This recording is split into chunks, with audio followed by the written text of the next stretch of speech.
Good morning, Warriors. Hope you guys are doing well.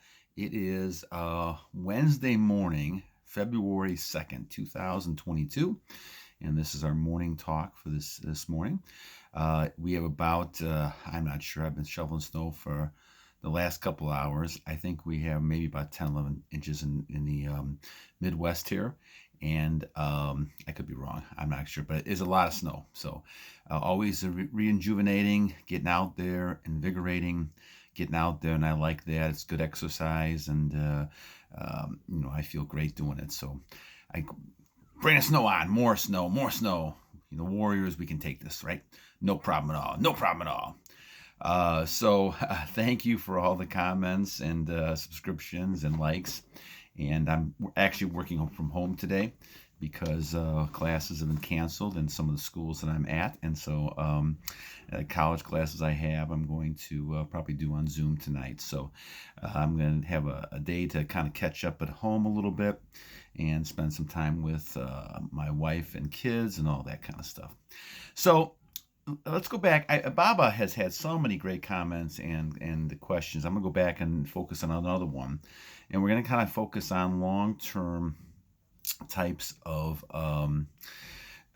long-term streaks. And then the other issue I kind of want to focus on as well is the idea of water and temptation.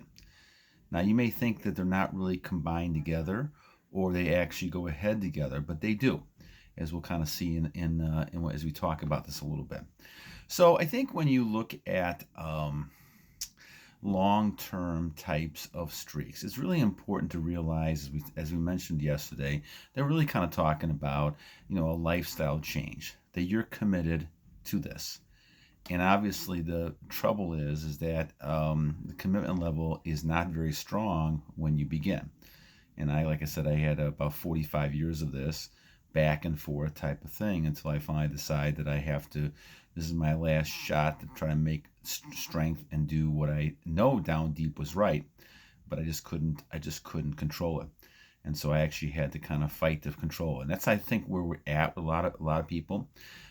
We know that temptation's out there. We know those things happen. I mean, it's always interesting to me because you can kind of tell, because it's something that you're not really paying attention to anymore, that people are attracted to you. And I've seen it 3-4 times this week already, and I just kind of chuckle to myself, and I say, I appreciate it and all that kind of stuff, but it's not really in my thinking pattern anymore.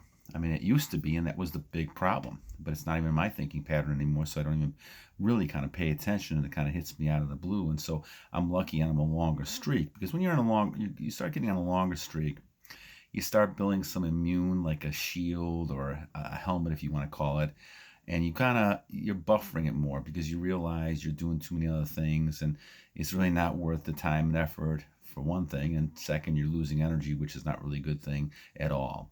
So you know that. And so those things are really important. So, Bob, in a long streak, monk mode, I think you asked about monk mode actually. Monk mode is really, to me, the best way to go.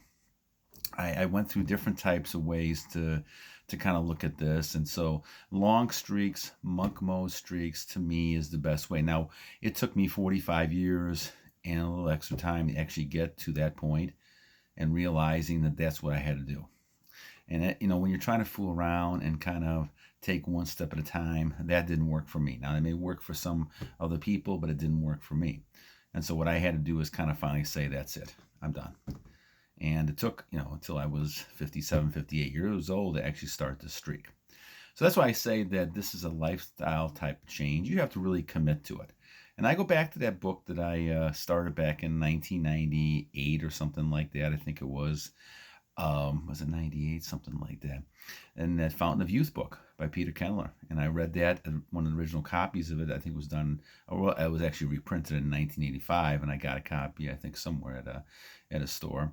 And I was just astonished, but I could not, there was exercises I could do, the first 5, but the 6th one was this whole thing about not having intercourse or sexual behaviors and things like that. And I could not understand that. Because I'd heard a lot of different things over the years that are contrary to that, and say, of course, this must be ridiculous. You can't do this. This is going to hurt you, and things like that.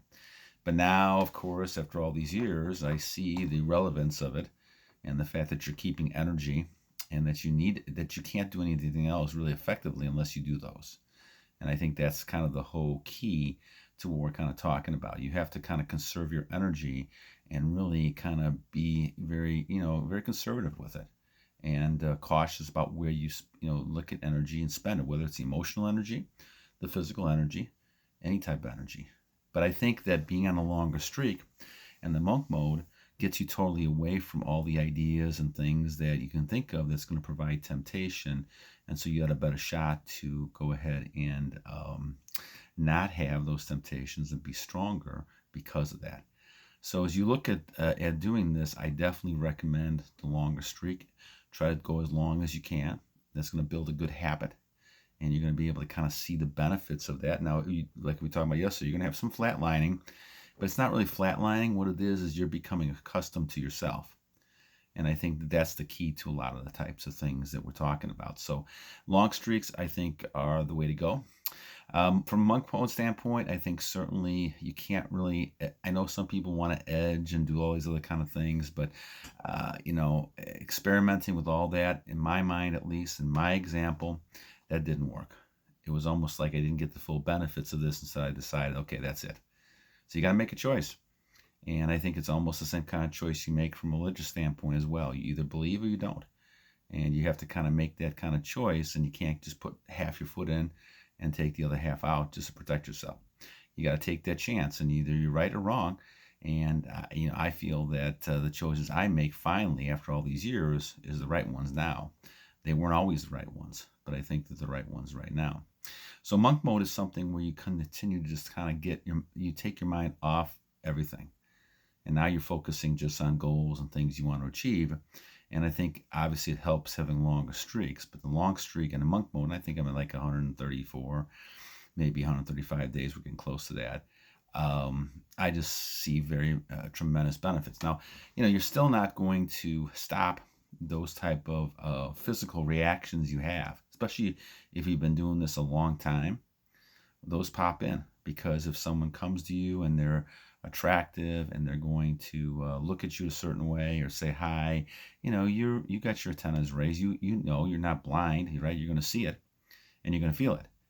But the thing is, what you've got to do is kind of redirect. And once again, I like to redirect to my three major areas of goals. And so as soon as I see something like that or have a thought, I try to redirect.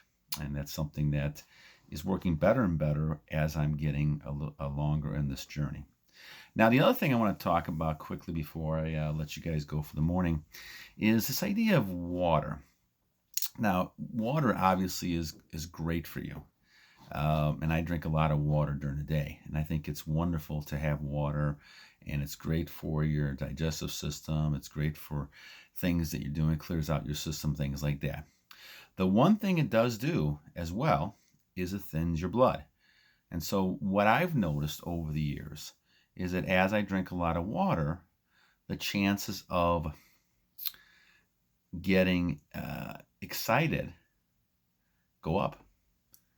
Now, this may just be a phenomenon with me, but it may also be something you're sensing too. And I think it makes sense because the blood is rushing to areas. Now it's cleared thinner. There's not a lot of congestion there. And now your blood is through. And so what I've understood, and maybe I'm wrong, but I've understood that is what ends up happening when you drink a lot of water, that you have a chance to kind of arouse those feelings. So you have to be very careful as you're drinking a lot of water that when you get into type of states, you may get those type of feelings. And you have to go ahead and once again refocus and transmute that energy that's coming and make sure it goes back to a purpose that's not going to release your energy. So the water part is excellent, but I have noticed this over the years, at least in my case. Now, it may not be in your case, but I bring it up as just a point of discussion that if you're seeing that and what's happening, if you have that feeling and you're drinking a lot of water, all of a sudden, because you're thinning out your blood and things like that, the blood, races to other areas. And maybe I have the wrong explanation to this, but that's kind of what I think I understand that's happening there. And so obviously, as your blood's rushing, you're going to get excited at times, and it might be easier to do that because you losing weight by drinking water, all those things. And now, because most of your body is water, now it kind of just accentuates the whole point. So it is a very interesting point, but I thought of that as I was thinking about what Babba was asking about monk mode and long-term types of retention. I think if you're eating a certain nutritional diet, you're also going to kind of add nutrients to your body along with the ones that you're keeping, and that may give you a chance to do more of those type of things, and you have a large possibility of getting tempted and then having to deal with that.